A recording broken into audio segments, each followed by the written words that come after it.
Assalamualaikum warahmatullahi wabarakatuh. Nah, Sobat Bidar, kita sudah berada di pertemuan 10 di mata kuliah interpersonal skill. Nah, pada pertemuan 10 ini kita akan membahas tentang manajemen waktu. Manajemen waktu atau lebih kita sering kenal dengan time management adalah bagaimana Anda mencari kombinasi paling tepat untuk porsi pekerjaan, relationship, hobi, lifestyle, keluarga, dan lain-lain. Jadi untuk menjadi bijak dalam mengelola waktu merupakan sebuah bentuk keterampilan supervisor dalam mengolah diri. Bahkan kecerdasan dalam mengelola waktu ini menjadi landasan bagi supervisor untuk mengelola pekerjaan maupun anak buahnya agar bekerja secara optimal. Dan sukses dalam mengelola waktu ini merupakan kesuksesan awal supervisor dalam mengelola tanggung jawabnya yang lain. Ada beberapa logika dari waktu. Yang pertama itu waktu tidak dapat diperbarui, kemudian selalu dipakai pada setiap kegiatan. Waktu itu juga tidak bisa dibeli, kemudian dan waktu ini dimiliki oleh semua orang tanpa terkecuali. Nah, waktu itu tidak bisa ditabung dan hanya dapat digunakan. Ada beberapa prioritas waktu, kita harus bisa membaginya sudah jadi 4 kuadran. Menurut Stephen R. Covey, kita harus bisa membedakan antara kegiatan yang penting mendesak, ada yang penting tetapi tidak mendesak, kemudian tipe kegiatan yang tidak penting tetapi mendesak, dan tidak penting kemudian tidak mendesak. Contohnya seperti apa? Misalnya pada kegiatan yang penting mendesak itu adalah kita aktivitas kalau sudah bekerja itu panggilan telepon dari bos, ada komplain dari pelanggan, ada laporan masalah, ada target proyek akhir minggu, misalnya anak sakit, itu harus segera diobati. Kemudian ada kegiatan juga yang penting tetapi tidak mendesak. Contohnya itu misalnya merencanakan pelatihan, mempelajari laporan, membuat strategi pemasaran, dan lain-lain. Kemudian juga kita memisahkan kegiatan yang tidak penting tetapi mendesak. Contohnya ada panggilan telepon tentang penawaran kartu kredit. Kemudian obrolan di jam kantor dan misalnya ada di rumahnya itu ada genteng yang sedang bocor, itu harus segera diperbaiki. Kemudian ada kegiatan yang tidak penting dan tidak mendesak. Contohnya seperti apa? Seperti kita main game, nonton TV, main handphone, nonton acara gosip, dan lain-lain. Nah, Sobat Bida di rumah juga harus bisa memisahkan mana kegiatan yang penting, mana yang tidak penting sesuai dengan kuadran waktu ini tadi. Oke, ini contoh lainnya. Sama saja seperti yang tadi, kegiatan-kegiatan tentang kegiatan yang per kuadran menurut Stephen tadi. Nah, kita lanjut ke tahapan manajemen waktu.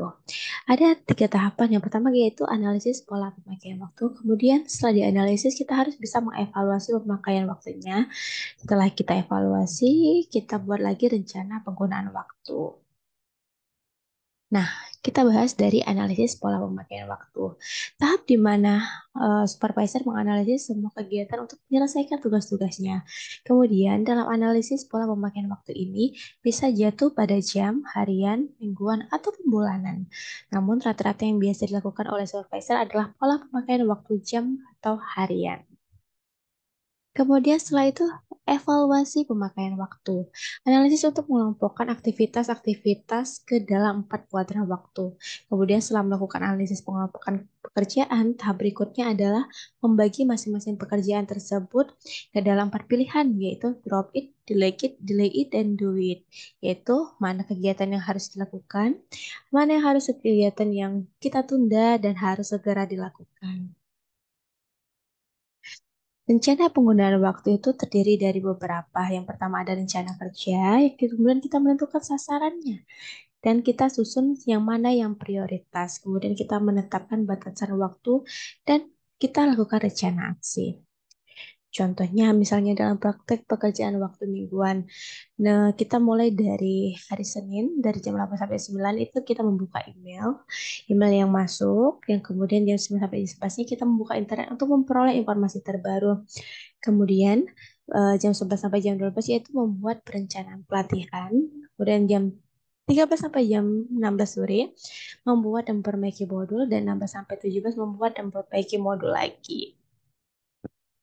Dan ini kegiatan untuk hari Selasa, Rabu, Kamis, Jumat, dalam satu minggu. Karena biasanya dalam kerja itu hari Sabtu dan Minggu itu libur. Kemudian tidak evakuasi pemakaian waktunya. Mana yang penting seperti membuat email, membuka email itu penting, buat modul itu penting dan mendesak kemana sesuai dengan kuadran waktu itu tadi. Nah, yang mana kegiatan yang harus segera dilakukan, yang ditunda atau segera didelegasikan dan lainnya kita harus bisa memisahkannya. Kemudian, silakan Sobat Bidar buat tugas berikut ini yaitu berdasarkan 4 kuadran waktu tadi, pekerjaan apa saja yang sering saudara lakukan pada kegiatan saudara sehari-hari. Mulai dari kuadran 1 yaitu kegiatan yang penting dan tidak mendesak, kuadran 2 yaitu kegiatan yang penting dan mendesak, kuadran 3 itu tidak penting dan tidak mendesak, dan kuadran 4 itu tidak penting dan tidak mendesak. Nah, di mana waktu yang paling baik saat ini Anda habiskan, seharusnya kita memberikan waktu lebih banyak pada kuadran yang berapa. Nah, kegiatannya silakan kalian buat dari saat kalian bangun tidur sampai kalian tidur lagi dalam kegiatan satu minggu dari kalian hari Senin, Selasa, Rabu, Kamis, Jumat, Sabtu, dan Minggu. Baik, Sobat Widar, silakan kumpulkan tugasnya nanti di e-learning sesuai dengan waktu yang telah dibuka di forum e-learning. Sampai ketemu lagi pada pertemuan berikutnya. Wassalamualaikum warahmatullahi wabarakatuh.